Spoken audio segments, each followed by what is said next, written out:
வணக்கம் நேயர்களே, நீ இன்றி அமையாத உலக நிகழ்ச்சிக்கு உங்களை அன்புடன் வரவேற்கின்றோம். மகப்பேறு மற்றும் மகளிர் நல மருத்துவர்கள் பற்றித்தான் இன்றைய நிகழ்ச்சியில் நாம் பேச இருக்கின்றோம். இந்த அரங்கிற்கு வந்திருக்கக்கூடிய மருத்துவர்கள் அத்தனை பேரையும் வருக வருக என வரவேற்கின்றேன். இவர்களோடு பேசுவதற்காக சக மனிதர்களாக மருத்துவர் அஞ்சலாட்சி சந்திரசேகர் அவர்கள், மருத்துவர் ஜெயராணி காமராஜ் அவர்கள், எழுத்தாளர் லதா அருணாச்சலம் அவர்கள், தொழில் முனைவோர் கிருபா அவர்கள், பேராசிரியை விமலா அண்ணாதுரை அவர்கள், உளவியல் நிபுணர் சுரேகா சுந்தர் அவர்கள்.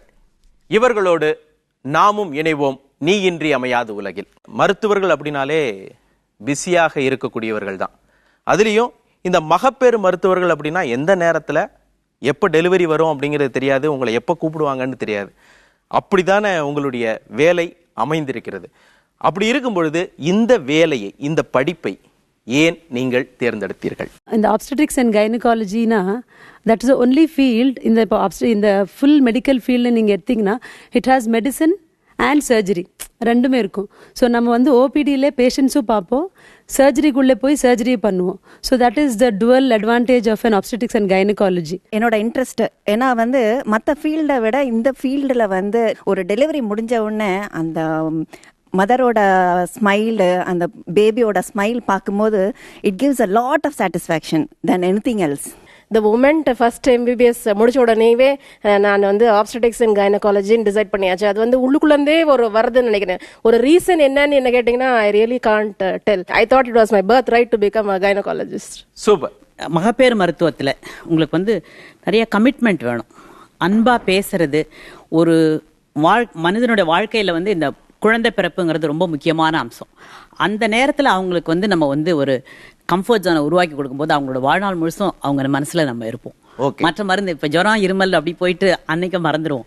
பட் ஆனால் நம்ம பேர் மறக்காது. அதாவது வாழ்நாள் முழுக்க இந்த குழந்தைய பார்க்கும் போதெல்லாம் அந்த டாக்டர் ஞாபகத்தில் வரணும். அதான் இல்லையா? டாக்டர் அப்படின்னாலே வந்து ரொம்ப பிஸியா இருப்பாங்க அப்படிங்கிறது ஒரு புறத்துல இருந்தாலும், வெளியில இருந்து பாக்குறவங்களுக்கு டாக்டர்னா என்னப்பா ஜாலியான வாழ்க்கை, அவங்க என்ன டாக்டர் அப்படின்னு தானே சொல்றாங்க. உங்க டே டு டே லைஃப் அப்படிதான் ஜாலியா இருக்கா? எப்படி இருக்கு? யாராவது ஒருத்தர் எங்க கூட ஃபுல் டே இருந்தாங்கன்னா ஏன்டா மெடிசன் படிக்கணும் அப்படின்னு நினச்சிட்டு போயிடுவாங்க. அந்த மாதிரி தான் இருக்கும் வெளியிலேருந்து பார்க்கறதுக்கு. பட் ஒன்னே ஒன்று மட்டும் சொல்கிறேன், இந்த துறையில் only when you love your job, இந்த தொழிலை சந்தோஷமாக நேசித்து பண்ணும்போது மட்டும்தான் இதில் நீங்கள் ஃபுல்லாக ப்ராக்டிஸ் பண்ண முடியும். அண்ட் எனக்கு வந்து இது தொழிலை ரொம்ப ரசித்து பண்ணுறதுனால என்னை நீங்கள் கொண்டு போய் ஒரு நாள் வீட்டில் சும்மா இருக்க சொன்னால் அதுதான் எனக்கு டார்ச்சர். ஓகே. ஸோ எனக்கு வந்து பேஷண்ட்ஸ் கூட இருக்கிறது என்னோட ஒரு பேஷன், ஹாபி மாதிரி இருக்கு. ஒரு நார்மல் டெலிவரி, குழந்தை அழுகிற சத்தம் கேட்ட உடனே இல்லைன்னா ஒரு ஆப்ரேஷன் சக்ஸஸ்ஃபுல்லாக முடிச்சுட்டு வெளியே வந்தா அதுவே எங்களுக்கு ஃபுல் டே இல்லைன்னா ஒரு வாரம் கூட ஒரு சந்தோஷமா இருக்கும். ஆக்சுவலாக எல்லா டாக்டர்ஸ்க்கும் இல்லை எல்லா ஆப்ஸ்டிட்ரிஷியன் அண்ட் கைனகாலஜிஸ்ட்க்கும் அந்த 100% சாட்டிஸ்ஃபேக்ஷன் இருக்கும்னு சொன்னாலும் ஆக்சுவலாக இருக்காது. ஏன்னா எங்களோட பர்சனல் வாழ்க்கை பாதிக்கப்படுற மாதிரி வேற எந்த ஃபீல்ட்லையும் அந்த பர்சனல் வாழ்க்கை பாதிக்கப்படாது லேடிஸ்க்கு. அல்ல, அதனால தான் கேட்குறேன். ஒரு நாளைக்கு நீங்க காலையில இருந்து என்னெல்லாம் வேலையாக இருக்கும், உங்களுக்கு எப்படி இருக்கும் அப்படின்னு? காலையில ஜென்ரலாவே, நான் இப்போ எனக்காக மாத்திரம் பேசல, ஜென்ரலாவே வந்து ஒரு ஹாஸ்பிட்டல் ஓனரா இருந்தாலும் சரி, ஒரு கிளினிக் வச்சிருந்தாலும் சரி, இல்ல கவர்மெண்ட்ல நீங்க வேலை பார்த்தாலும் சரி, குறைஞ்சபட்சம் நீங்க காலையில 8லேருந்து 9க்குள்ள வந்துட்டு நீங்க கிளினிக்லயோ இல்லையா கவர்மெண்ட்லயோ இல்ல உங்க ஹாஸ்பிட்டலுக்கோ நீங்க போய் ரிப்போர்ட் பண்ண வேண்டியிருக்கும். ஏறக்குறைய 1 மணிலேருந்து 2 மணி வரைக்கும், இல்ல சிலர் 3லேருந்து 4 மணி வரைக்கும் வந்து ஓபி பார்ப்போம், ஸ்கேன் பார்ப்போம். மத்தியானத்துக்கு மேல எங்களுக்கெல்லாம் முக்கால்வாசி நேரம் இவங்களை யாரை கேட்டீங்கன்னாலும் எங்களுக்குன்னு ஒரு குறிப்பிட்ட நேரம் லஞ்சுக்குன்னு இருக்காது, ஒரு குறிப்பிட்ட நேரம் சாப்பாட்டுக்குன்னு இருக்கவே இருக்காது. நாங்க படிக்கிற காலங்களில் ஆபரேஷன் தியேட்டருக்குள்ள இடம் கிடைக்கிற இடத்துல உட்காந்து சாப்பிட்றது, எங்கெங்கெல்லாமோ வாங்கி சாப்பிட்றது, பசி தீர்ந்தா போதும்னு வாங்கி சாப்பிட்றது, இப்படி தான் நாங்கள் எங்களை ட்ரெயின் பண்ணிட்டு இருக்கோம். இப்படி நாங்கள் ட்ரெயின் பண்ண முடியல அப்படின்னா we cannot be complete. எல்லாத்தையுமே நாங்க ஃபோக்கஸ் பண்ணி தான் பண்ண வேண்டியிருக்கு. நிறைய விஷயங்கள் வந்து நாங்க வந்து சாக்ரிஃபைஸ் பண்ண வேண்டியிருக்கு. எஸ்பெஷலி சாட்டர்டே ஈவினிங் மூவிக்கு போகணுன்றது எங்க வீட்டில் சின்ன பசங்க சின்னதாக இருக்கும்போது, இப்போ கிடையாது. அப்போ என்ன பண்ணுவோம், நாங்கள் என் சின்ன பொண்ணு பையன் கூட்டிகிட்டு போவோம். போயிட்டு உழைப்பாளி டிக்கெட்டோ ஏதோ ஒன்று புக் பண்ணிட்டோம். தியேட்டருக்கு போயிடுச்சு, எனக்கு ஃபோன் கால் வந்துடுச்சு. நீங்கள் 3 பேரும் பார்த்துட்டு வாங்க, நான் ஹாஸ்பிட்டல் போகிறேன்னா என் பொண்ணு ஒரே ஆடும், நீங்கள் எப்பொழுதும் இதே மாதிரி தான். ஸோ அப்போ அந்த சண்டே அவளுக்கு புரிய வைக்கிறது ரொம்ப கஷ்டம். ஸோ இந்த மாதிரி விஷயங்கள். அதே மாதிரி இப்போ எனக்கு ரொம்ப இஷ்டமான ஒரு மூவி போகிறேன், ஜோதா அக்பர் போயிருந்தேன். போயிட்டு நான் பார்த்துட்டே இருக்கிறேன், திடீர்னு ஃபோன் கால் வருது. மூவியை கட் பண்ணிவிட்டு நாங்கள் வந்துட்டோம். அப்போ நானும் என் ஹஸ்பண்ட் மட்டும்தான் போயிருந்தோம். 2 பேரும் திருப்பி வந்து டெலிவரி முடிச்சுட்டு திருப்பி அடுத்த ஷோக்கு அந்த ஹாஃப்லேருந்து போனோம். ஸோ இந்த மாதிரியெல்லாம் விட்டு இல்லாமல் நடக்க வேண்டியிருக்கும். பட் ரொம்ப முக்கியமான விஷயம், சில சமயத்தில் நமக்கு வேணுங்கிற நேரத்தில் நம்ம குடும்பத்தோட செலவு பண்ண முடியாது. நம்மளால சில சமயத்தில் நிம்மதியாக சாப்பிட கூட முடியாது. சுருக்கமாக சொன்னால் நம்ம சம்பாதிக்கிறத அனுபவிக்க கூட முடியாத தொழில் இந்த தொழில் தான். பொதுவாக இந்த மகப்பேறு மருத்துவர்களை பொறுத்த வரைக்கும் பார்த்தீங்கன்னா, நான் இந்த பட்டினத்தாரிலேருந்து ஆரம்பிக்கலாம்னு நினைக்கிறேன்.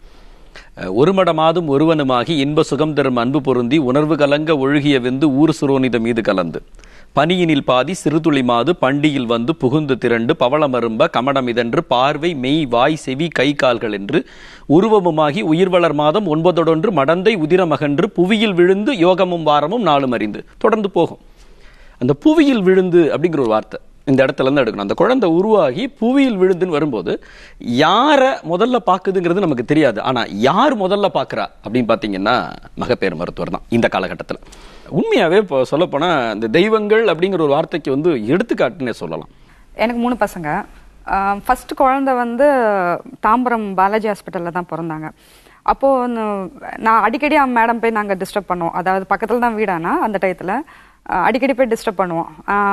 டெலிவரி டயத்தில் நான் ஆப்ரேஷன் இதில் அந்த லேபர் வார்டில் இருந்தேன் நான். அப்போது மேடம் அப்போ தான் வந்து இல்லை இன்னும் பெயின் வரட்டும் அப்படின்ட்டு மேடம் மாடியில் தான் வீடு, அவங்களுக்கு டாக்டரோட வீடு மாடியில் தான் போயிட்டாங்க.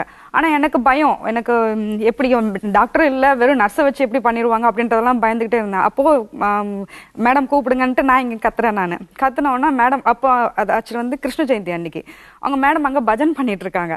பண்ணிட்டு இருக்கும்போது இல்லை எனக்கு வரணும் அப்படின்னோடனே கீழே இறங்கி வந்துட்டு என்னடி இப்படி பண்ற அப்படின்னு சொல்லிட்டு ஒன்றும் இல்லை பயப்படாத அப்படின்னு சொல்லிட்டு இங்கே பாட ஆரம்பிச்சுட்டாங்க.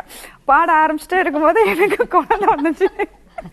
குழந்தை பிறந்த உடனே அவங்க சொன்னாங்க பரவாயில்லடி, பையன் தான் ஃபர்ஸ்ட், அதனால பரவாயில்லடி எனக்கு கிருஷ்ணனே பிறந்துட்டான், நான் கிருஷ்ணனை பார்த்த மாதிரி இருக்கு அப்படின்னு.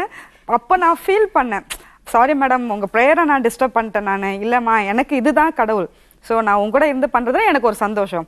ஒரு ஸோ அந்த மாதிரி ஒரு சாக்ரிஃபைஸ் வந்து அதுக்கப்புறம் கண்டினியூஸாக அவங்ககிட்ட தான் நான் போனேன். அப்போது இந்த மாதிரிலாம் என்ன டிஸ்டர்ப் பண்ணாத, நான் வருவேன் பயப்படாத அப்படின்ட்டு. இன்ஃபேக்ட் அவங்க வந்து மாடியில் இருந்ததுனால வசதியாக போச்சு. சில டிஸ்டன்ஸில் இருந்து வரும்போது அவங்க இதுக்கே வந்து நம்ம வந்து ஒவ்வொருத்தரோட அவங்களோட பர்சனல் நம்ம டிஸ்டர்ப் பண்ணுறோம் அப்படின்றதே நமக்கே நல்லா தெரியும். அப்போ டிஸ்டன்ஸ்லேருந்து வரவங்க இன்னும் எவ்வளோ கஷ்டப்படுவாங்க. டிராஃபிக்கில் இருக்கும், ஹெவியாக இருக்கும், ஸோ அதுலேருந்து போகணும், என்ன ஆயிருக்குமோ அந்த டென்ஷனில் இருப்பாங்க. கண்டிப்பாக you people are hats off. மூத்த மருத்துவர் இல்லையா நீங்க, உங்க ஃபேமிலி எவ்வளவு மிஸ் பண்ணிருக்கீங்க? ஸோ ராத்திரியில தான் எல்லா டெலிவரியும் கண்டக்ட் பண்ணும். காலையில் வந்து I was attach to government hospital. So morning hospital போயிட்டு வந்து ஆஃப்டர்நூன் வந்து கேஸஸ் ஃபிக்ஸ் பண்ணுறது, டெலிவரிக்கு கேஸ் ஃபிக்ஸ் பண்ணோன்னா I can only forgo my sleep. So 10 o'clock போயிட்டு பேஷண்ட்டுக்கு மைல்டாக பெயின் இருக்கும், அதை ஆக்சிலரேட் பண்ணி நைட்டு டெலிவர் பண்ணிட்டு வரும். பட் இதுக்கெல்லாம் முக்கிய சப்போர்ட் எங்கள் கணவர், என்னோட ஹஸ்பண்ட் வந்து கூடயே வந்து இருப்பார். நான் டெலிவரி முடிச்சுட்டு 3 o'clock in the morning or 2 AM in the morning வீட்டுக்கு வரும்போது he will be coming with me. சில நாளைக்கு வந்து குழந்தைங்களை வந்து பூட்டிட்டு உள்ளே வச்சு பூட்டிட்டு வெளியில் போயிருக்கோம் டெலிவரிக்காகலாம், இந்த எமர்ஜென்சிக்காகலாம். நான் ப்ரெக்னென்ட் ஆனப்போ நான் அப்ராடில் இருந்தேன். அங்கெல்லாம் வந்து கரெக்டாக இந்த நேரத்துக்கு போகணும்னா அங்கே தான் அப்போ தான் பார்ப்பாங்க. நம்ம நாட்டில் இருக்கிற மாதிரி ஒரு பர்சனல் டச்சு அதெல்லாம் வந்து எதிர்பார்க்கவே முடியாது. ஸோ ஒரு 7 மாதம் வரைக்கும் நான் அங்கே இருந்தேன். நம்ம நாட்டில் தான் வந்து கைனகாலஜிஸ்ட், ஸ்பெஷலி தமிழ்நாட்டில் வந்து கைனகாலஜிஸ்ட்னாலே லேடிஸ் தான் அசோசியேட் பண்ணுறாங்க. ஈவன் மும்பை, அப்ராட் எல்லா பக்கம் வந்து மேல் கைனகாலஜிஸ்ட் இருக்காங்க. ஸோ அதுவே வந்து என்னால் கொஞ்சம் ஏற்றுக்க முடியாத ஒரு சங்கடமாக இருந்தது. அப்புறம் 6-7 மாதம் முடிஞ்சோன்னே நான் வந்து இல்லை, நான் இந்தியாவுக்கு தான் போவேன், ஊருக்கு தான் போவேன், கோவை எங்கள் ஊர், அங்கே தான் நான் வந்து டெலிவரிக்கு போவேன்னு சொல்லிட்டு நான் வந்துட்டேன் இங்கே.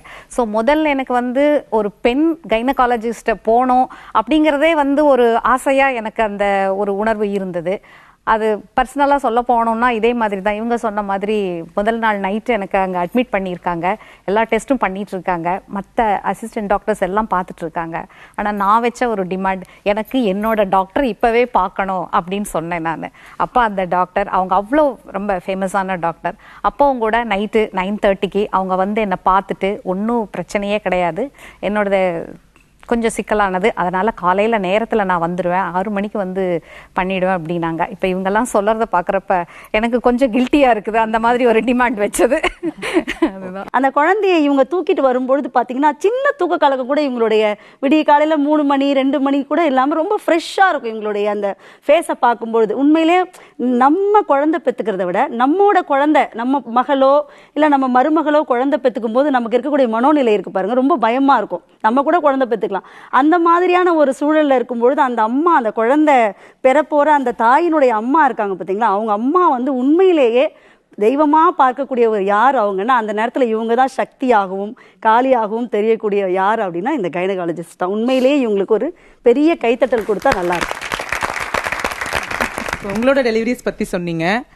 நாங்கள்லாம் எப்படி டெலிவரி பார்க்குறோம்னா, முக்கால்வாசி நேரம் எம்பிபிஎஸ் முடிச்சதுக்கு அப்புறமாவோ இல்லை நாங்கள் எம்டி படிச்சுட்டு இருக்கும் போதோ பேரண்ட்ஸ் கல்யாணம் பண்ணி கொடுப்பாங்க, இல்லை கல்யாணம் பண்ணிப்போம். ஸோ நம்ம தமிழ் கலாச்சாரத்தில் அம்மா வீட்டுக்கு போனோம் டெலிவரிக்கு. நான் போகல அம்மா வீட்டுக்கு, நான் எங்கே படித்தனோ அங்கேயே உட்காந்து இப்படி மற்ற பேஷண்ட்ஸ் எல்லாம் எங்கள் சீஃப் பார்த்துட்டு இருப்பாரு. அந்த சீஃப் எல்லாத்தையும் பார்த்து முடிச்சதுக்கு அப்புறமா சார் இன்னைக்கு என்னோட செக்அப் அப்படின்னுவேன். அப்புறம் அந்த செக்அப் எனக்கு முடிச்சோன்னே இன்னைக்கு நல்லா தான் இருக்கு. நிறைய பேர் நாங்கள் யாருமே இப்போ மற்றவங்க எல்லாருமே வேற ஃபீல்டில் இருக்கிறவங்க, அவங்க ஹஸ்பண்ட், அப்பா அம்மா, மாமியார் மாமனார், பிரதர் சிஸ்டர், இவங்க எல்லாரையும் ஒரு கூட்டமாக தான் கூட்டிட்டு வந்துட்டு ஏறக்குறைய செக்அப்க்கு வருவாங்க. அனாதைகள் மாதிரி கிடைச்ச நேரத்துல கிடைச்ச இடத்துல கிடைச்ச டாக்டர் கிட்ட தான் ஏறக்குறைய நாங்க வந்து செக்அப் பண்ணிட்டு இருப்போம். அதே சமயம் எனக்கு டெலிவரி பெயின் ஆரம்பிக்கிற அன்னைக்கும் ஐ வாஸ் ரைட்டிங் எக்ஸாம். அந்த எக்ஸாம் எழுதிட்டே இருக்கும் போதே பெயின் வருது. அது வரைக்கும் ஒரு பெட்டி ஒரு துணி கூட எதுவும் எடுத்து வைக்கல, வரப்போகுதுன்னு தெரியும். சரி ஈவினிங் வரைக்கும் பார்க்கலாம், ஈவினிங் வரைக்கும் அது ஐ வாஸ் ஆன் டியூட்டி. அப்போ நான் அப்படியே கொஞ்சம் பெயினோடையே தான் இருந்துட்டே இருந்தேன். பெயினோடையே இருந்துட்டு 6 மணிக்கு இது லேபர் பெயின் எனக்கு தெரிஞ்சிருச்சு. அதுக்கப்புறமா எங்க அசிஸ்டன்ட் கிட்டேயே போயிட்டு எனக்கு இது லேபர் பெயின் நினைக்கிறேன் சார், எனக்கு இன்னைக்கு டெலிவரி ஆக போகுதுன்னு நினைக்கிறேன் அப்படின்னு சொல்லிட்டு ஆன் டியூட்டி நான் வந்து ஐ வாஸ் டெல்லிங் ஹிம். அவர் வந்து சரி ஒரு 2 hours பார்க்கலாம் அப்படின்னு சொல்லிட்டு 2 மணி நேரம் கழிச்சு நான் அப்புறம் ஹஸ்பண்டை வந்து வர சொன்னதுக்கு அப்புறமா middle of the night I delivered, but I delivered a patient at 6 o'clock in the evening. நானே ஒரு பேஷண்ட்டுக்கு 6 மணிக்கு டெலிவரி பார்த்தேன். எனக்கு டெலிவரி ஆனது நைட்டு 12 மணி.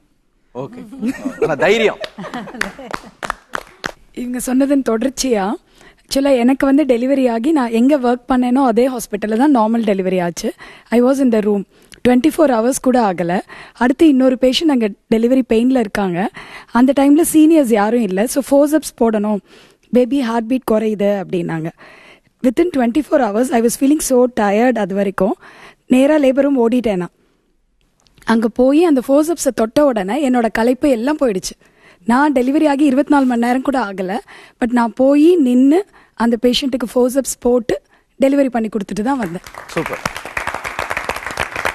இப்போ வழக்கமாக நம்ம குடும்ப விழாக்களுக்கு போகிறது அப்படிங்கிறது தான் நம்ம இந்த சொசைட்டியில் வாழ்கிறதுக்கான, யாராவது மாமா அத்தை இவங்க வீட்டுக்கெல்லாம் போகிறது வர்றது அப்படிங்கிறது இருக்கும். இந்த மாதிரி நீங்களும் அக்கேஷன்ஸுக்கு போவீங்களா? எப்படி இருக்கும்? ஆக்சுவலாக வந்து 25 இயர்ஸாக ப்ராக்டிஸ் பண்ணிகிட்டு இருக்கோம். ஃபஸ்ட்டு 15 இயர்ஸ் வந்து ப்ராபப்ளி எந்த ஃபங்க்ஷனையும் நாங்கள் அட்டன் பண்ணதே கிடையாது. அப்போ ஃபோன்ஸும் கிடையாது, இன்விடேஷன்ஸ் வரும் and all that things. But எப்போனா ஒர்க்காக போகும்போது இயர்லி ஒன்ஸ் ஆர் ட்வைஸ் அந்த பக்கம் போகும்போது போய் தப்பாக நினச்சிக்காதீங்க அப்படின்னு சொன்னாலும் அவங்க தப்பாக நினச்சிட்டு அப்படியே பேசாமல் தான் இருப்பாங்க, சமாதானம் பண்ணிட்டு வருவோம். இப்போ for the past few years வந்து கொஞ்சம் வி ஆர் டேக்கிங் டைம்ஸ். இப்போ தான் எனக்கு தெரிஞ்சு இப்போ 2-3 வருஷமாக தான் வந்து நான் வந்து எங்கள் ஊருக்குலாம் நான் போய்கிட்டு இருக்கேன். நான் சொன்ன மாதிரி ஃபேமிலி ஃபங்க்ஷன் எங்கேயாவது போகிறோம், ஃபேமிலியோட டெம்பிளுக்கு போகிறோம், ஒரு எனி திங் பார்த்தா ஃபோன் கண்டினியூஸாக வந்துட்டே இருக்கும் நம்மளுக்கு. ஸோ அங்கே ரிலேட்டிவ்ஸ் ஃப்ரெண்ட்ஸ் போனால் நான் இங்கே வந்தாலும் இட்ஸ் லைக் நீ வந்த மாதிரியே இல்லை, வந்து ஃபோன் பேசிகிட்டு இருக்க, ரிப்ளை பண்ணிட்டு இருக்க. அதுவும் இப்போது நம்ம நம்பர்ஸ் எல்லாமே பேஷன்ஸ் தரோம். அண்ட் மோர் தன் தட் எல்லாம் வாட்ஸ்அப் பண்ண ஆரம்பிச்சிட்டாங்க. ஸோ கண்டினியூஸாக வாட்ஸ்அப் வந்துட்டே இருக்கும், ஏதாவது கேட்டுகிட்டே இருப்பாங்க. So we also have to reply. So அதுக்கு வந்துட்டு நம்ம போன மாதிரியும் இருக்காது, இப்போ என்ஜாய் பண்ண மாதிரியும் இருக்காது. த சேம் டைம் நம்ம வந்துட்டு அதை சுவிச் ஆஃப் பண்ணி வைக்க முடியாது. ஃபங்க்ஷனுக்கு போகும்போது நாங்கள் எப்போ போனாலும் பாத்திரத்தெல்லாம் கழுவி வச்சிட்டு இருப்பாங்க. சாப்பாட்டுக்கு போகும்போது இந்த வீட்டுல அப்படியே போய் கொஞ்சம் அப்படியே அசடு வழிஞ்சிட்டு சாரிங்க லேட் ஆயிடுச்சுன்னு பார்த்தா சாப்பாடு இருக்காது. நிறைய ஃபங்க்ஷனுக்கு போயிட்டு நாங்கள் இப்போதான் சாப்பிட்டு வந்தோங்க, பரவாயில்லைங்க அப்படின்னு சொல்லிட்டு தான் திரும்பி வந்திருக்கோம். பல பொய்களை சொல்லிட்டு வந்துருவீங்க. ஆமா, வேற வழியே இல்லை. நான் வந்து MBBS ஜாயின் ஆனதுலேருந்து இன்னி வரைக்கும் எனக்கு என்னோட க்ளோஸ் ரிலேட்டிவ்ஸ் அக்கா தங்கச்சி மட்டும் தெரியும். அதுக்கப்புறம் நெக்ஸ்ட் ரிலேஷன்ஷிப் யாருன்னு கூட தெரியாது. ஓகே ஹாய் பாய் அவ்வளோதான். ஸோ டில் டேட் நான் வந்து ஒரு ஃபங்க்ஷனுக்கும் போகல. அவங்க குழந்தைங்க பர்த்டேவை ஒழுங்கா கொண்டாடி இருக்கிறமான்னு கேளுங்க. சூப்பர். என் பொண்ணோட ஃபர்ஸ்ட் பர்த்டே எங்க அம்மாவோட ஹிஸ்டரெக்டமி வச்சுட்டு தியேட்டருக்கு போறதுக்கு முன்னாடி வெளியில வச்சு கொண்டாடணும். ஏன்னா அன்னைக்கு தான் ஹாஸ்பிஷியஸ் டேன்னு சொன்னாங்க. சரி வேறு வழியே இல்லை. அது ஒன்று. ரெண்டாவது இவங்க எல்லாம் சொல்றது வந்து நான் ஃபீல் பண்றது எங்க ஃபேமிலி ஃபங்க்ஷன் எதுக்குமே போறதே கிடையாது. நாங்கள் இதுல 2 விஷயம். அவங்க வந்து திடீர்னு நம்ம போனோம்னா அவங்கெல்லாம் இப்பெல்லாம் வந்து இவங்கெல்லாம் பெரிய ஆட்கள், இவங்கெல்லாம் நம்மளை வந்து இவங்கெல்லாம் மதிச்சு வருவாங்களா? நம்ம மனசார நம்ம எவ்வளோ கஷ்டத்துலேருந்து ஓபிலேருந்து மற்றவங்களுக்கு திட்டு வாங்கிட்டு கிளம்புவோம், அங்கே 10 பேஷண்ட் உட்கார வச்சுட்டு அங்கே போய் பண்ணால் இவங்கெல்லாம் பெரிய ஆட்கள் வரமாட்டாங்க அப்படின்ற உணர்வுகள் நிறைய பேர்கிட்ட இருக்கு. அது ரொம்ப கஷ்டமான விஷயம். நான் இப்ப நினைக்கிறதே என் பொண்ணுக்கு கல்யாணம்னா இந்த ஊர்ல வைக்க கூடாது. ஏன்னா இந்த ஊர்ல வச்சா நம்மள கண்டிப்பா கால் பண்ணுவாங்க. என்னோட பொண்ணு கல்யாணம் வேற ஊர்ல வச்சுட்டு அட்லீஸ்ட் 2 நாள் முன்னாடி போயிடலாம். இப்படிதான் நாங்க நிறைய நேரம் நினைக்கிறோம். ஏன்னா எந்த ஃபங்க்ஷன் எந்த ப்ரையாரிட்டி வச்சாலும் கண்டிப்பாக பேஷண்ட் கால் பண்ணா நம்ம போய் தான் ஆகணும். இல்லைன்னா என்ன பண்ணுவாங்க, அன்னைக்கு நீங்க இருந்திருந்தீங்கன்னா டாக்டர் இதை காப்பாத்திருப்பீங்க அப்படின்ற ஒரு கேள்வி வந்து கண்டிப்பா எல்லா பேஷண்ட், ஒரு மிஸ்கேரேஜ், ஒரு அபார்ஷன் ஆகுது, ஒரு ப்ளீட் ஆகுது, அப்ப நீங்க வரல டாக்டர் அன்னைக்கு, நீங்க வந்திருந்தா நீங்க காப்பாத்திருப்பீங்கன்ற மாதிரி உணர்வோட தான் அத்தனை காலம் நம்ம ட்ரீட் பண்ணா கூட நிறைய பேஷண்ட் கஷ்டப்படுவாங்க. அப்ப அந்த கஷ்டத்தை உருவாக்குறதுக்கு பதிலா நம்ம அதுக்கு போயிடலாம் அப்படின்னு தான் நாங்க நினைக்கிறது. கண்டிப்பா டாக்டர்ஸ் அப்படின்னும் போது நார்மலா வந்து இண்டிவிஜுவல் பேஷண்ட் மட்டும் தான் அட்டென்ட் பண்றாங்க. பட் கைனகாலஜிஸ்ட் மட்டும் என்னன்னா 2 உயிரோட சம்பந்தப்படுத்தி வேலை செய்யறாங்க. ஸோ ஏதோ ஒரு உயிரானாலும் சரி, எதுக்குனாலுமே ஏதோ ஒரு ரெஸ்பான்சிபிள் இருக்கணும். ஒரு உயிரோட சம்பந்தப்படுத்த அதோட முடிஞ்சு போயிடும். ஆனா இது 2 உயிர், அதோட குடும்பம், அது தலைமுறை அப்படின்னு தொடர்ச்சியா இருக்கிறதுனால இவங்க ரொம்ப இம்பார்ட்டன்ஸா இவங்களோட சாக்ரிஃபைஸ் நிறைய பண்ணணும். அதையும் ஜனங்களும் புரிஞ்சுக்கணும். ஸோ இவங்களுக்கும் ஒரு பேஷண்ட் கண்டினியூஸா செக்அப் பண்ணிட்டு இருக்காங்க, எனக்கு நீங்களே தான் இருக்கணும் டாக்டர் அப்படின்னு அந்த பொசசிவ்னஸ் இருக்குல்ல, அந்த பேஷண்ட்டுக்கும் டாக்டருக்கும் இருக்கக்கூடிய அந்த பொசசிவ்னஸ் அது எவ்வளவு தூரத்துக்கு இருக்கும்? அதாவது என் பேர் வந்து மீனாட்சி. இன்னைக்கு எனக்கே தெரிஞ்சு ஒரு 4 பேர் மீனாட்சி இருக்காங்க. பிறந்தது அவங்க பேர் வச்சிருக்காங்க, இல்லைன்னா என்னைய பேர் வைக்க சொல்லுவாங்க குழந்தைங்களுக்கு. அப்புறம் வந்து அன்னைக்கு வந்து இன்னையிலேருந்து நீங்க 100 வருஷம் வாழணும் அப்படின்னு சொல்லுவாங்க, அப்படின்னு சொல்லியிருக்காங்க. ஸோ இதுதான் போத் சைட்ஸ் ஈக்குவேஷன் நினைக்கிறேன். ஸோ ஃபர்ஸ்ட் திங் வந்து என்னன்னா, ஃபர்ஸ்ட் அந்த ட்ரஸ்ட் இருக்கணும். அப்போ டாக்டர் பேஷண்ட்க்கு வந்து ரொம்ப முக்கியம். இப்போ இந்த காலத்தில் வந்துட்டு ட்ரஸ்ட், முந்திர வந்துட்டு சொன்ன மாதிரி டாக்டர் நீங்கள் தான் கடவுள், ஆனால் இப்போ வந்து ஜஸ்ட் சிஎஸ் லைக் ஏதோ ஒரு ப்ரொஃபஷன் உங்களுக்கு காஸ்கா உட்காந்துருக்காங்க, அப்படிதான். ஸோ ஃபர்ஸ்ட் திங் அந்த ட்ரஸ்ட், நம்பிக்கை இருக்கணும். அதே மாதிரி now what we see is they do lot of doctor shopping. இங்கே இல்லைன்னா அந்த டாக்டர் எல்லாம் கேட்டுட்டு ஒரு நம்பிக்கை இல்லாமல் கடைசியில் ஓகே நீங்கள் சொன்னது தான் கரெக்டுன்னு, இல்லைன்னா தில் டூ கூகுள் பண்ணி கூகுள் எப்படி சொல்லிச்சு நீங்க சொன்ன மாதிரி செக் பண்றதுக்காக வருவாங்க. லாட் ஆஃப் டைம்ஸ் வந்துட்டு இந்த மாத்திரை நானே எடுத்துக்கிட்டேன் செல்ஃப் மெடிகேஷன் அப்படின்னு இருக்கான். இதே மாதிரி கேட்டு இருக்கும்போது நான் சொன்ன இப்போ சர்ஜரி நீங்கள் கூகுள்டே பண்ணிக்கோங்களேன் அப்படின்னு டெல் த பேஷண்ட். ஏன்னா அந்த மாதிரி இந்த சர்ஜரி பண்ணுவீங்களா, அது பண்ணுவீங்களா, நீங்கள் இது பண்ணுங்க, they come and tell us like இந்த சர்ஜரி தான் நீங்கள் பண்ணணும். நான் சொன்ன டாக்டர்ஸ் முதல்ல நம்பிக்கை வைங்க, first just trust us, we'll do only good to you. இப்போ 25 இயர்ஸாக ப்ராக்டிஸ் பண்ணுறதுனால வந்துட்டு ஓரளவுக்கு வந்து என்னுடைய பேஷண்ட்ஸ் வந்து தே ட்ரஸ்ட் மீ. அது வந்து கொஞ்சம் ஓல்டர் ஜென்ரேஷன். இப்போ யங்கர் ஜென்ரேஷன் வந்து உள்ளே வரும்போது வந்து நாங்கள் வந்து எங்களுடைய ட்ரீட்மெண்ட் மொடாலிட்டியை மாற்ற வேண்டியதாக இருக்குது. ஸோ வந்து அவங்கக்கிட்ட நாங்கள் நிறையா வந்து சயின்டிஃபிக்காக பேச வேண்டியதாக இருக்குது. ஒரு ஒரு ஒரு இப்போ கூட வந்து கொஞ்சம் வயசானவங்க, கொஞ்சம் அந்த வில்லேஜ்லேருந்து வரவங்களுக்கு வந்து உங்கள் பொண்ணு நல்லா இருக்காமா, இந்த 2 மாத்திரை மட்டும் எடுத்துக்கங்கன்னா அவ்வளோதான். அதுக்கு மேலே அவங்ககிட்ட கேள்வியே இருக்காது, நோ கொஷின்ஸ். ஆனால் இப்போ இருக்க கரண்ட் ஜென்ரேஷன்லேருந்து ஒரு கப்பல் உள்ளே வரும்போது அவங்கக்கிட்ட ஒரு 100 கேள்வி இருக்குது. அந்த 100 கேள்வியை வந்து அதில் செல்ஃபோனில் வந்து டைப் பண்ணி எடுத்துகிட்டு வந்துடுறாங்க. அண்டு அதை வந்து பார்த்தா அதே ஒரு டவுட்டே வந்து 10 விதமாக எழுதிட்டு வருவாங்க. அண்ட் நவ் நாங்கள் உட்காந்து அந்த அத்தனை டவுட்ஸையும் நாங்கள் கிளாரிஃபை பண்ணால் தான் அவங்களுக்கு வந்து எங்கள் மேலே கான்ஃபிடன்ஸ் வருது. ஸோ அந்த மாதிரி பேஷண்ட்ஸை ஹேண்டில் பண்ணும்போது எங்களுக்கு கொஞ்சம் சிரமமாக இருக்குது. நான் கடைசியில் எல்லாமே சொல்லிட்டு நான் சொல்லுவேன், just have some trust in the doctor. நீங்கள் வந்து எத்தனை வருஷமாக நீங்கள் டாக்டர் ஷாப்பிங் பண்ணிட்டு தான் இங்கே வந்திருப்பீங்கன்னு எனக்கும் தெரியுது. இத்தனை வருஷமாக நாங்கள் வந்து பண்ணிக்கிட்டு இருக்கோம். உங்கள் ஒய்ஃபுக்கு நார்மல் ஆகிற ஒரு 5% சான்ஸ் இருந்தால் கூட நாங்கள் சிசேரியன் பண்ணவே மாட்டோம். Just have trust and that will convert into normal delivery. நீங்கள் இத்தனை கேள்வி கேட்கும்போது என்னுடைய கான்ஃபிடன்ஸ் இங்கே குறையுது. என்னடா பேஷண்ட் இப்போ தான் உள்ளே வரும்போதே இவ்வளோ கேள்விகளோட வரீங்களே அப்படின்ற மாதிரி தோணும்போது வந்துட்டு இப்போ எனக்கு இந்த இடத்துல ஒரு கேள்வி வருது. அதாவது நிறைய கேள்விகள் கேட்கும் பொழுது எங்களுடைய கான்ஃபிடன்ஸ் லெவல் அப்படின்னு நீங்கள் சொல்கிறீங்க இல்லையா, இப்போ நீங்கள் படிச்சுட்டு வந்திருக்கீங்க இந்த துறையில், அனுபவம் அப்படிங்கிறது இருக்குது. இந்த அனுபவம் படிப்பும் உங்களுக்கு எந்த அளவுக்கு அந்த கை கொடுக்குதுங்க? ரெண்டும் இல்லை, நீங்கள் சொல்கிறது ரொம்ப ரொம்ப கரெக்டுங்க. ஒரு 10 வருஷத்துக்கு முன்னாடி வரும்போது பேஷண்ட்ஸ்க்கு நாங்கள் ஈஸியாக நார்மல் டெலிவரி பண்ண முடிஞ்சது எங்களுக்கு. ஏன்னா எங்கள்கிட்ட யாருமே எங்களை கேள்வி கேட்கறது கிடையாது. நாங்கள் செக் பண்ணோம், this is every thing is நல்லா இருக்குமா, உள்ளே போமா, நாங்கள் ரொம்ப பேசுனது கூட கிடையாது. உள்ள லேபர் வார்டில் போவாங்க, கடகடன் டெலிவரி ஆயிரும். ஆனால் இப்போ இன்றைக்கி இருக்க சினாரியோவில் வந்து அவங்கள வந்து உங்களுக்கு நார்மல் டெலிவரி எல்லாமே நல்லா இருக்குது, உனக்கு ஒரு நார்மல் டெலிவரி ஆகிறதுக்கு வாய்ப்புகள் இருக்குன்னு சொன்னால் கூட அதுக்கு மேலேயும் they have so much of question. What doctor, எதுனா குழந்தைக்கு எதுனா ஆச்சுன்னா என்ன பண்ணுவீங்க, உங்ககிட்ட இந்த ஃபெசிலிட்டிஸ் இருக்கா? they ask so many questions and also that the patients வந்து மென்டலியுமே வந்து கொஞ்சம் அந்த நார்மல் டெலிவரின்றதை வந்து நிறைய யோசிச்சு they make it a big issue themselves. ஏறக்குறைய எல்லா தொழில்கள்லையுமே வந்து இது மாத்திரம் கொஞ்சம் சாமர்த்தியத்தோட இருந்தா போதும். எங்களோட விஷயத்துல எதிர்பாராத விஷயங்கள்னு ஒன்று எக்ஸ்ட்ராவா இருக்கு. கடைசி நேரத்தில் நடக்கக்கூடிய விஷயங்கள் எங்களால் எங்கள் படிப்பையும் அனுபவத்தையும் வச்சு மாத்திரம் தடுக்க இயலாத விஷயங்கள். குழந்தை வயிற்றுக்குள்ள கடைசி நேரத்தில் இறந்து போயிடுறது, டெலிவரிக்கு அப்புறமா நாங்கள் எதிர்பார்க்காத நேரத்தில் ப்ளீடிங் பயங்கரமாக ஆகிறது, கரு கலைஞ்சு போகிறது. இப்போ மேடம் மற்றவங்க நிறைய பேர் வந்துட்டு இங்கே இன்ஃபர்டிலிட்டி ஸ்பெஷலிஸ்ட் இருக்கோம். ஒரு கருவையும் உருவாக்கி ஒரு தடவையும் அந்த ஸ்கேனில் நாங்கள் பார்க்கும்போது, அந்த ஹார்ட் பீட் பார்க்கும்போது எல்லாருக்குமே ஒரு happiness. It's not just the couple, அந்த person who is helping that இல்லை, அவங்க எங்களுக்கு அதே ஹாப்பினஸ் இருக்குது. அது இல்லாமல் போகும்போது அவங்களுக்கு ஹாப்பினஸ் போகும்போது ஒரு பர்சன்டேஜ் எங்களுக்கும் அந்த டிப்ரெஷன் வந்து இருக்குது.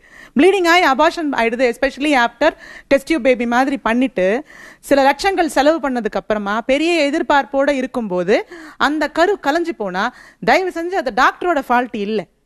டாக்டர்ஸ் முடிஞ்ச அளவுக்கு ஒரு கருவை, உங்கள் உயிரை, உங்கள் வயிற்றுக்குள்ளே வளர்கிற உயிரை கட்டாயம் காப்பாற்றி சேஃபான முறையில் அதை வந்து டெலிவரி பண்ணி கொடுக்கணும்னு மாத்திரம்தான் நினைப்பாங்க.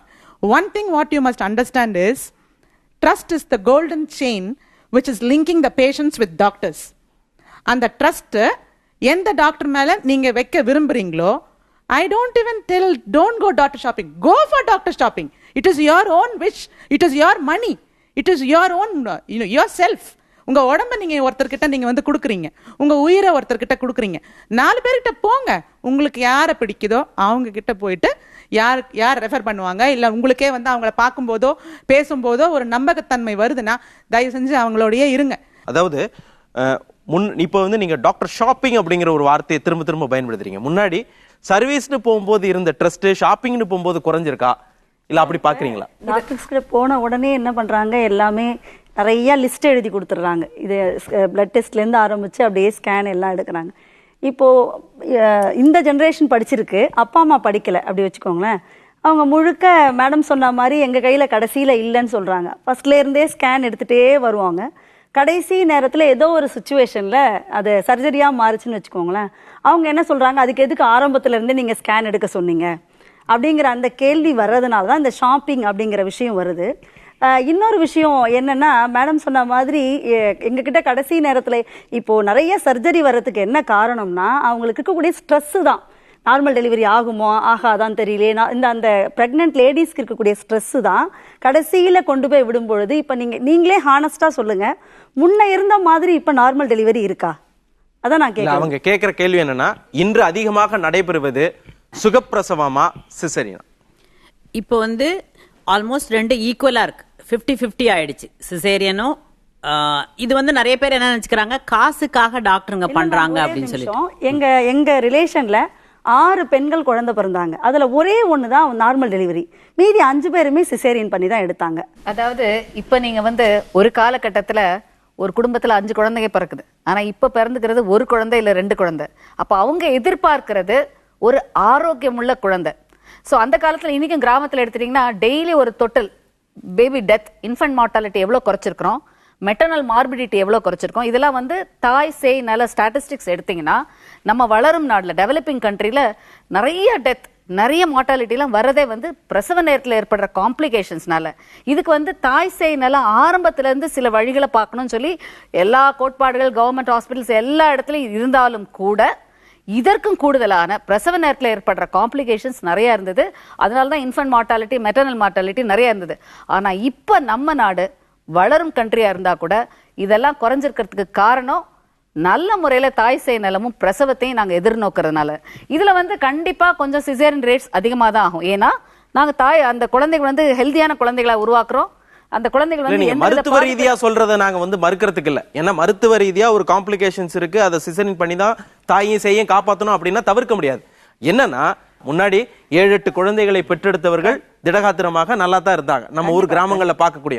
இன்றைக்கும் அப்படித்தான் இருக்காங்களா? அவங்க திடகாத்திரமா இருக்கலாம். என்னோட கேள்வி என்னன்னா, நீங்க சேஃபர் சைடா இருக்கணுங்கிறதுக்காக உடனே நீங்க சிசேரியனை சூஸ் பண்றீங்களா? அதான் என்னோட கேள்வி. See, our ultimate aim வந்து healthy baby and healthy mother. So the சும்மா alive baby is not important. It should be healthy baby. நாளைக்கு நம்மளை பார்த்தா டாக்டர் உங்க குழந்தைய பார்க்கும்போது உங்களை தான் ஞாபகம் வருது, உங்களை பார்த்த மாதிரி இருக்கு அப்படின்னு தான் இப்போ வந்து பேசணும். அப்படிதான் சொல்லிட்டு இருக்காங்க இது வரைக்கும். இது வந்து நார்மல் டெலிவரிக்கே அலோவ் பண்றோம். திடீர்னு வந்து பாப்பா வந்து அந்த கன்ட்ராக்ஷன்ஸ் டாலரேட் பண்ண முடியாம அதுக்கு ப்ரீதிங் டிஃபிகல்ட்டி வருது, ஹார்ட்ல வந்து ஹார்ட் பீட் சேஞ்சஸ் தெரியும். ஸோ சேஞ்சஸ் தெரியும் போது கட்டாயம் நம்ம வந்து குழந்தை நல்லா இருக்கணும்னா ஆப்ரேட் பண்ணி தான் எடுக்கணும். விட்டா நார்மலா டெலிவரி ஆவாங்க, நார்மல் டெலிவரி ஆகாதுன்னு இல்லை. But we don't know how the child will be, because heart rate ஏற்கனவே குறைய ஆரம்பிச்சிருச்சு. குறைய ஆரம்பிச்சப்பறம் விட்டிங்கன்னா கட்டாயம் நார்மல் டெலிவரி ஆகும். ஆனால் healthy child we can not guarantee. So அந்த மாதிரி ஆஸ்பெக்ட்ஸ்லாம் பார்க்கும்போது தான் வந்து சிசேரியன் வந்து அதிகமாகுது. இன்னைக்கு ரேட் ஆஃப் சிசேரியன் வந்து அதிகரிச்சிருக்கு அப்படிங்கிறதுக்கு நீங்க சொல்றது மெடிக்கல் ரீசன் மட்டும்தானா, இல்ல பேஷண்ட்ஸே வந்து நாங்க சிசேரியன் தான் பண்ணிக்க போறோம்னு கேக்குறாங்க? சில சமயத்துல அந்த மாதிரி கேட்டுட்டு வந்தார். சிசேரியன் ரேட் கூடுறதுக்கு நிறைய விஷயங்கள் இருக்கு. ஒன்னு வந்து வாழ்க்கை நடைமுறைகள். இப்போ வந்து நாங்க MBBS படிக்கும்போது average baby weight, birth weight வந்து 2.5 to 2.8.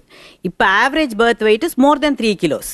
But the women remain short, அதே ஹைட்டு, ஆனா வந்து வெயிட் ஜாஸ்தியா வராங்க. ஒன்னு. ஸோ பேபிஸ் வந்து நிறைய வெயிட் இருக்கு. ரெண்டாவது, நல்லா சாப்பிட்றாங்க பிரெக்னென்ட் விமன். ஓகேவா? எக்ஸ்ட்ராவா சாப்பிட்டு பிரெக்னன்சிலேயே 10 கிலோலேருந்து 15 கிலோ 20 கிலோ எல்லாம் போடுறவங்க இருக்கிறாங்க.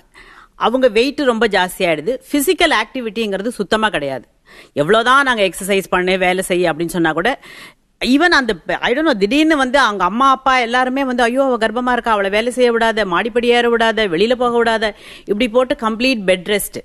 Okay, so the body doesn't yield. மூணாவது வந்து நல்ல நேரம் கெட்ட நேரம்.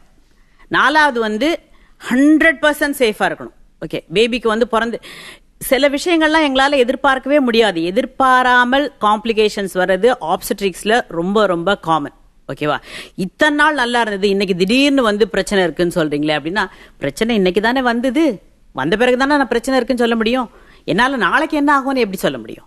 மெடிக்கல் ரீசன்ஸ் இருக்கு. ஆனா வந்து டெஃபினட்டா வந்து காசுக்காக யாரும் பண்றது இல்ல. இப்ப பாத்தீங்கன்னா கவர்மெண்ட் ஹாஸ்பிட்டல்ல வந்து caesarean section rate is more than in some private hospitals. Patients கூட வந்து மேடம் சொன்ன மாதிரி அந்த physical activity is very very less. So அந்த வந்து அந்த பெயின் வர டைமில் அப்போ வரைக்கும் எனக்கு நார்மல் டெலிவரி தான் வேணும். பட் அந்த பெயின் ஸ்டார்ட் ஆன உடனே they give up. They are like okay, அந்த செல்ஃப் கான்ஃபிடன்ஸ் ஃபுல்லாக கம்மி ஆகிடும். அட் த டைம் நம்ம புஷ் அந்த செகண்ட் ஸ்டேஜில் வந்து patient effort is more than the doctor. Medically we don't do much, we ask them to push. So அந்த pushing capacity வந்து 90% of the girls will not have. Okay, so at that time they give up. And when they give up, நம்ம forceps instrument போடணும். But அந்த instrument போடுறதுக்கு certain criteria இருக்கும். இவ்வளோ கீழே வந்தாதான் நம்ம இன்ஸ்ட்ருமெண்ட் போடவே முடியும். பட் அந்த இன்ஸ்ட்ருமெண்ட் போட முடியல, பேஷண்ட் புஷ் பண்ண முடியல. What to do? அந்த last moment when everything is ready, 9 hours she has undergone the delivery pain, but in that last moment we have to take her for cesarean. She has undergone the labor pain also, she will undergo cesarean also. But then if we don't do a cesarean at that time in vechukkonga, we will lose the baby.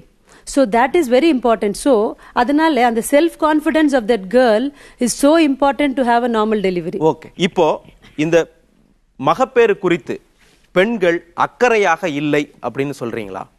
எல்லா பெண்களுக்குமே வந்து தான் நல்லா இருக்கணும், வயிற்றுல வளர்ற குழந்தை நல்லா இருக்கணும், சுகப்பிரசவம் ஆகணும்ன்றது தலையான ஒரு விஷயமா தான் இருக்கு. அதுல வந்து மாற்றம் எதுவுமே இல்லை. யாருமே வந்து எனக்கு ப்ராப்ளம் வரணும்னோ, குழந்தைக்கு பிரச்சனை வரணும்னோ, இல்லை டெலிவரியில் வந்துட்டு எனக்கு ரொம்ப பயமா இருக்கு அதனால எனக்கு வந்து சிசேரியன் பண்ணிருங்கன்னு சொல்லக்கூடிய ஒரு ஸ்மால் பர்சன்டேஜ் ஆஃப் பீப்புள் வந்து நீங்க சொன்ன மாதிரி அது இன்க்ரீஸ் ஆகிட்டு தான் வராங்க. ஏன்னா அவங்கெல்லாம் வந்துட்டு they are misguided. They look in to their friends history. அவங்க வீட்டில் யாருக்கோ பிரச்சனை வந்திருக்கும், அவங்களுக்கு தெரிஞ்சவங்களுக்கு யாருக்கோ வந்துட்டு லாஸ்ட் மினிட் லேபரில் கடைசி நேரத்தில் குழந்தை இறந்துருக்கும். இப்போ எங்களுடைய பிரச்சனை என்னன்னா, ரொம்ப எல்லாத்தையும் வடிகட்டி கடைசியில் சொல்லணும்னா, நாங்கள் ஒரு நார்மல் லேபருக்கு நாங்கள் ட்ரை பண்ணிக்கிட்டு இருக்கும்போதே வந்துட்டு கடைசி நேரத்தில் ப்ராப்ளம் வரும்போது, அந்த கடைசி நேரத்தில் நாங்கள் உயிரோட மேடம் சொன்ன மாதிரி குழந்தைய கொண்டு வந்துட முடியும். அந்த மைண்டுக்கு போகக்கூடிய அந்த பிரெயினுக்கு போகக்கூடிய ஆக்சிஜன் லெவல் எப்போ கட் ஆஃப் ஆகுதுன்னு பார்க்கக்கூடிய எக்யூப்மெண்ட்டோ இல்லை அதுக்குரிய கம்ப்ளீட் யூனிட்டோ எல்லா இடங்கள்லையுமே இப்போ நம்ம தமிழ்நாட்டை பற்றி மாத்திரம் பேசுவோம், அது இல்லை. இப்போ மேடம் சொன்ன மாதிரி in some countries, especially developed கண்ட்ரீஸில் ஒரு யூனிவர்சல் புரோட்டோகால் இருக்கும். இப்போ நீங்கள் UK போனீங்க, US போனீங்க, ஆஸ்திரேலியா போனீங்கன்னா எல்லா டாக்டரும் ஒரே மாதிரி தான் ட்ரீட் பண்ணுவாங்க. ஒரு ஆன்டிபயோட்டிக் எழுதுறதுக்கு கூட வந்துட்டு இந்த கண்டிஷனுக்கு இதுதான் எழுதணும், அவங்களுக்கு ஏகப்பட்ட ஃபைல்ஸ் மெயின்டைன் பண்ணணும். ஸோ அந்த ப்ரோட்டோகால் மாறுச்சு அப்படின்னா அந்த மந்த்லி டார்கெட் ஆர் மந்த்லி ஆடிட்ல வந்துட்டு அது ரிஃப்ளெக்ட் ஆகும். இந்த டாக்டர் ஏன் அதை பண்ணாங்க, அப்படிங்கிறது வந்துட்டு they will be questionable. There is something called insurance will not pay. There are so many things. Our country is a diversified country. நமக்கு வந்துட்டு கவர்மெண்ட் செக்டர் டேக் ஓவர் பண்ணிருக்கு, பிரைவேட் செக்டர் டேக் ஓவர் பண்ணிருக்கு, clinic நடத்துற doctors இருப்பாங்க, small nursing Holmes நடத்துற doctors இருப்பாங்க, பெரிய hospitals வச்சிருக்கிற டாக்டர்ஸ் இருப்பாங்க. Protocols differ. That is why I am again and again telling, இதெல்லாம் ஒன் டைம் சொல்யூஷன் கிடையாது. எனக்கு தெரிஞ்ச அடுத்த 10 வருஷத்துக்கு இந்த பெரிய புரோட்டோகால்னு வரப்போறது இல்லை. சேஃப்டியை தான் நாங்கள் முதல்ல பார்த்துட்டு இருப்போம்.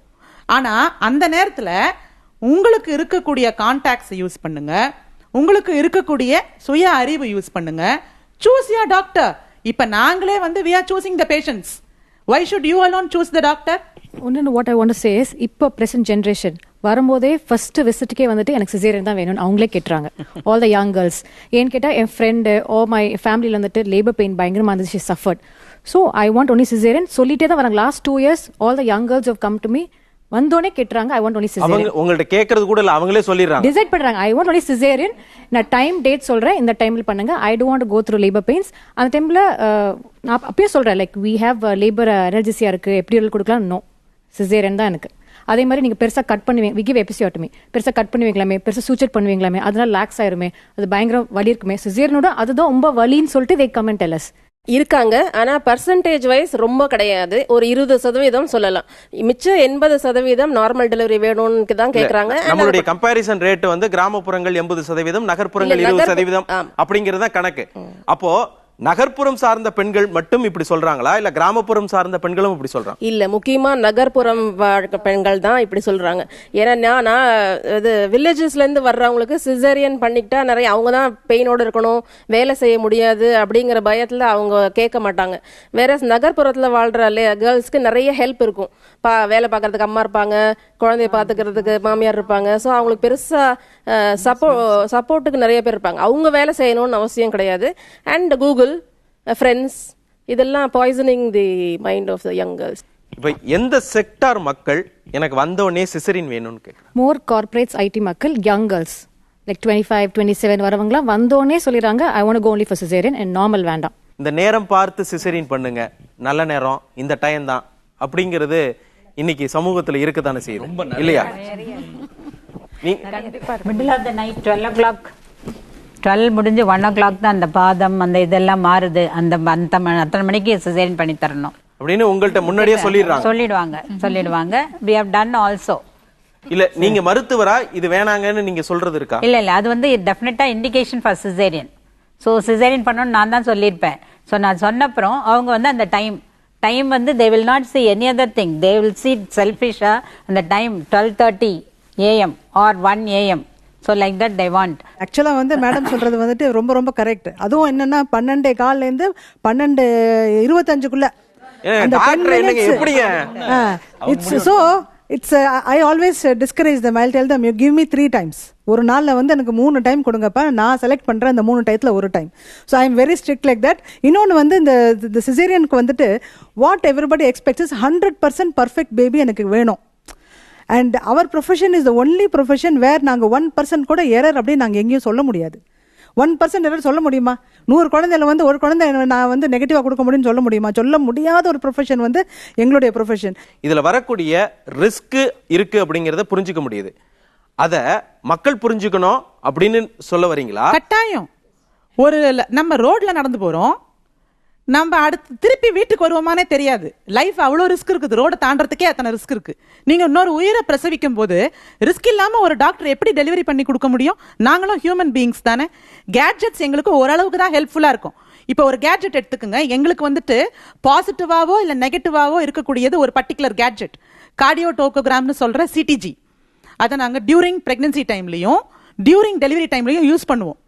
வழக்கமாக 120 160 வரைக்கும் அதில் ஹார்ட் பீட்டு ஏற்ற இறக்கமாக அது காட்டிக்கிட்டே இருக்கும். டெலிவரி டைமில் கொஞ்சம் கீழே இறங்கும், மேலே ஏறும். எவ்வளோ கீழே இறங்குதோ எங்கள் ஹார்ட் பீட்டும் சேர்த்து தான் இறங்குது சார். எவ்வளோ மேலே ஏறுதோ எங்களுக்கும் பயமாக தான் இருக்கும். 20 வயசுல 25 வயசுல நாங்கள் டெலிவரிக்கு எந்த டென்ஷனோட ஓட்டிக்கிட்டு இருந்தோமோ, நாங்கள் எங்கள் வாழ்க்கையில் பார்க்கக்கூடிய கடைசி டெலிவரி வரைக்கும் அதே டென்ஷனோட தான் ஓடுவோம். டாக்டர், எனக்கு ஒன்று தான் டிசைட் பண்ணியிருக்கேன். எங்கள் ஃபேமிலிக்கு ஒரே ஒரு குழந்தை போதும், அது வந்து பெஸ்ட்டாக இருக்கணும். இன்ஃபேக்ட் நீங்கள் எவ்வளோ அமௌண்ட் நாங்கள் சேர்த்து வச்சுருக்கோம், ஒரே ஒரு ஸ்வீட் டெலிவரி கூட பண்ணிடுங்க எங்களுக்கு. We are prepared for that. But we want இவங்க சொன்ன மாதிரி 100% சேஃபாக குழந்தை பெஸ்ட்டாக இருக்கணும் அப்படின்னு தான் ஒன்று கேட்குறாங்க. But we are never going to go for second-ன்னு நிறைய கப்பிள்ஸ் இப்போ at least urban couples have decided. So அதனால சேஃப்டி, ஒரு குழந்தை போதும், அதை சேஃப்டியா நம்ம பெத்தெடுத்துருவோம் அப்படிங்கிறதுனால சிசேரியனுக்கு போயிடுறாங்க. and doesn't want any pain. எதுக்கு டாக்டர் நான் ரெண்டாவதுக்கு போவே போறது இல்லை, எனக்கு எதுக்கு பெயின். பேஷண்ட் மட்டும் இல்லை, பேரண்ட்ஸும் இருக்குது.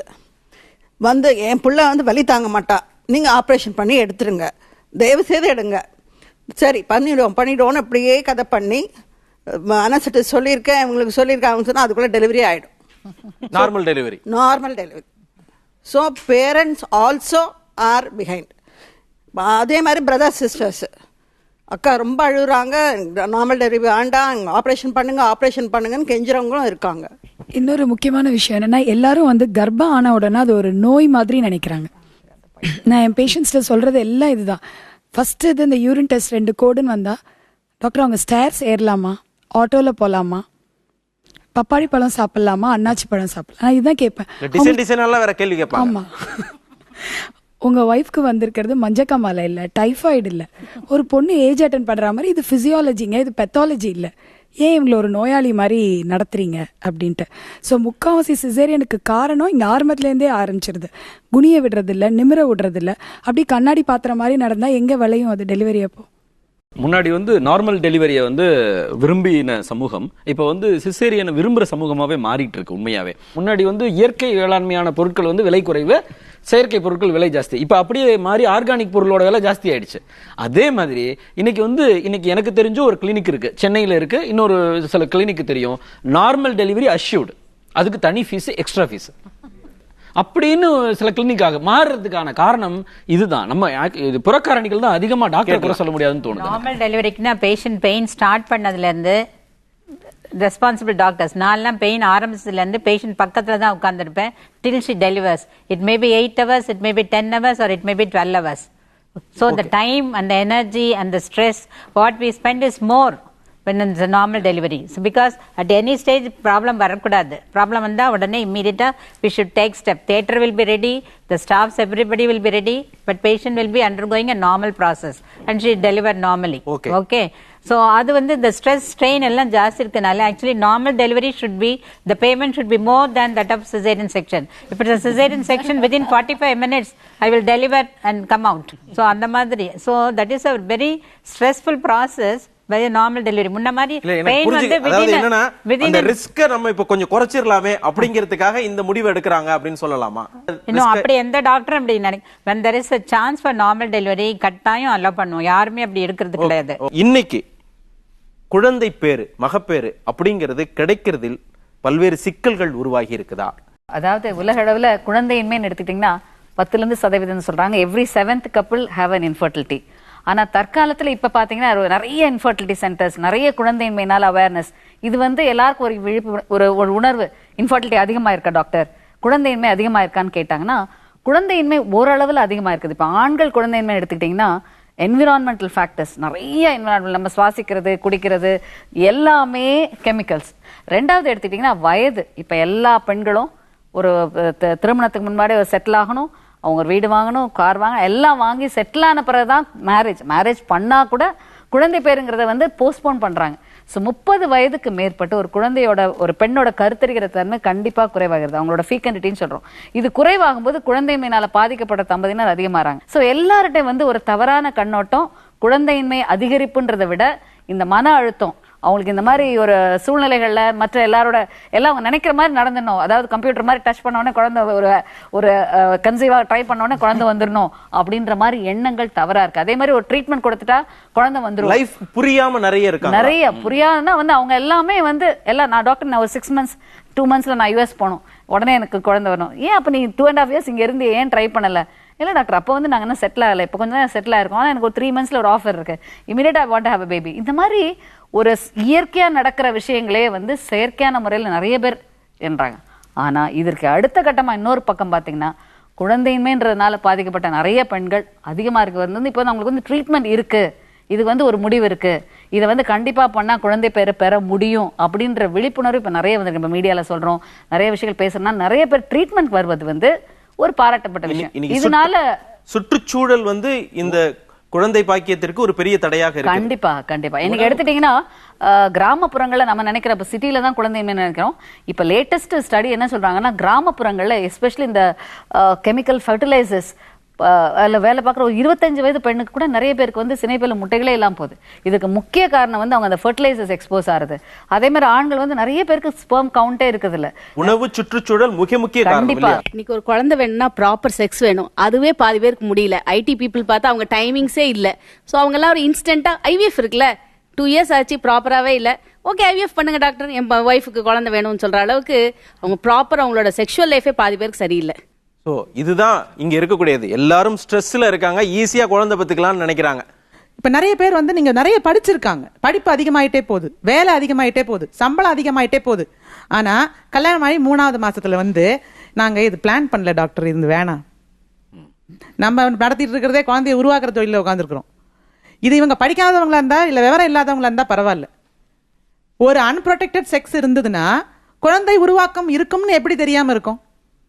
ஸோ அதை வந்து அவாய்ட் பண்ணுறதுக்கு ஒன்று உங்களுக்கு சொந்தமாக நாலேஜ் இருக்கணும், இல்லை உங்களுக்கு யாராவது சொல்லித்தரணும், இல்லை நீங்கள் ஏதாவது படித்து தெரிஞ்சுக்கணும், இல்லை அட்லீஸ்ட் ஒரு டாக்டரை முறையாக பார்த்து நாங்கள் 1 வருஷத்துக்கு குழந்தை வேணான்னு நினைக்கிறோம், so please give us some contraceptive advice, எங்களுக்கு செக்ஸில் இந்த ப்ராப்ளம் இருக்குது, இல்லை இதை எப்படி பண்ணுறது அப்படின்றத நேரடியாக கேட்டு தெரிஞ்சுக்கலாம். எப்படி வந்து சாப்பாடு நீங்கள் நமக்கு வயிற்றுக்கு தேவைப்படுதோ, sex is wanted for the mind and the பாடி.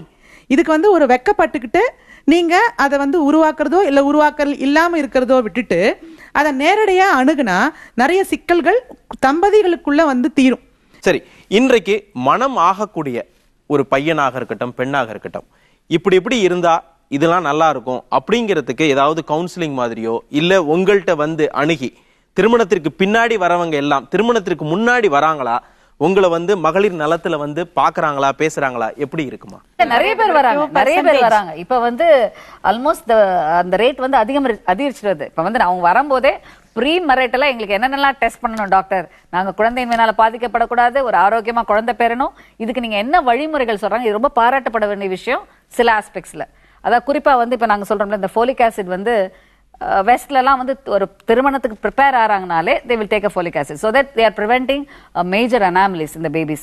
ரெண்டாவது இவங்களுக்கு ஏதாவது பிரச்சனைகள் இருக்கான்றதை கண்டுபிடிச்சு முதல்ல சரி செய்யும் போது ஒரு ஆரோக்கியமுள்ள கர்ப்பம் ஆரோக்கியமுள்ள குழந்தை பேர் பெற முடியும். ஸோ இந்த மாதிரி ஒரு ப்ரீ மெரைட்டல் கவுன்சிலிங் கண்டிப்பாக தேவை. இதை வந்து நிறைய பேர் எடுத்துக்கிறாங்க, நிறைய பேர் இன்க்ரீஸ் பண்றாங்க, இந்த கார்பரேட்ல நிறைய பேர் இப்ப வர்றாங்க. இது ரொம்ப பாராட்டப்பட வேண்டிய விஷயம். ஓகே, அதாவது வழக்கமாகவே மக்கள் மனநிலையில் மாற்றம் வந்தால் மட்டும்தான் இந்த மகளிர் நலத்திலும் மகப்பேரிலும் மாற்றங்கள் வரும் அப்படிங்கறத தான் உங்களோட பேசும்போது புரிஞ்சுக்க முடியுது. நிகழ்ச்சிக்கு என்ன கூப்பிட்டப்ப நான் இதுக்கு நிறைய டாக்டர்ஸ் வராங்க, என்ன சம்பந்தம்னு கொஞ்சம் யோசிச்சேன். அப்புறம் இம்மீடியட்டா அதுக்கு நான் ஒத்துக்கிட்டதுக்கு காரணம் I was under going infertility treatment ஒரு 3 வருஷம் இருந்தது. நீங்க சொல்ற அதே ட்ரஸ்ட் அப்ப நான் எந்த கூகுளும் கிடையாது, 20 இயர்ஸ் பேக் ஒரு கூகுள் கிடையாது, வேற எதுவுமே எந்த சோர்ஸும் கிடையாது.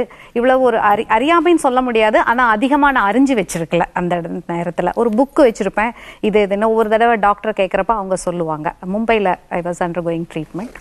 அப்ப அந்த கம்ப்ளீட்டா அந்த ட்ரஸ்ட் தான் நான் வச்சிருந்தேன். இவங்க சொல்ற அதே மாதிரி என் பொன் குழந்தை எடுத்துட்டு நான் அங்கே போயிட்டு அவங்க கிட்ட நான் அந்த அவங்களுக்குரிய சில பரிசு பொருட்கள் எல்லாம் கையில கொடுத்தப்ப அவங்க முகத்தை பார்த்தப்ப ஸ்டில் என்னால் அதை மறக்கவே முடியாது. இன்னைக்கு இதை நான் பதிவு பண்ண விரும்புறேன், ஏன்னா என் பொண்ணோட 21வது பிறந்த நாள் இன்னைக்கு. ரொம்ப அருமையா அவங்க அத்தனை பேரு நீங்க சொல்ற எல்லா காரணங்களும் விட்டுடலாம், மருத்துவம் கமர்ஷியல் ஆயிடுச்சு, இதாயிடுச்சு, மற்றபடி நிறைய பண்றாங்கன்ட்டு. ஆனா அந்த ஒரு நிமிஷம் அந்த குழந்தை எடுத்து நீங்க கொடுக்குறப்ப ஒத்துக்கிறீங்களோ ஒத்துக்கலையோ நீங்க ஒரு தெய்வமா தான் தெரிகிறீங்க எங்களுக்கு. கண்டிப்பா நம்ம குடும்பத்தினுடைய சக்திகளாக இருப்பவர்கள் பெண்கள். இந்த வீட்டில் இருக்கக்கூடிய பெண்களுக்கு உடல் நலம் இல்லாம ஆயிருச்சு அப்படின்னா அந்த குடும்பம் எத்தகைய இயல்பு நிலையை இழந்து நிற்கிறது என்பது எல்லாருக்கும் தெரியும். அந்த வீட்டில் இருக்கக்கூடிய அத்தனை பெண்களினுடைய நலத்தையும் மகப்பேரையும் பாதுகாத்து கொடுக்கக்கூடிய இந்த மகப்பேறு மற்றும் மகளிர் நல மருத்துவர்கள் இன்றி இந்த உலக அமையாது என்று கூறி இந்த நிகழ்ச்சியை நிறைவு செய்கின்றோம். மீண்டும் மற்றொரு நீ இன்றி அமையாது உலக நிகழ்ச்சியில் சந்திப்போம். நன்றி, வணக்கம்.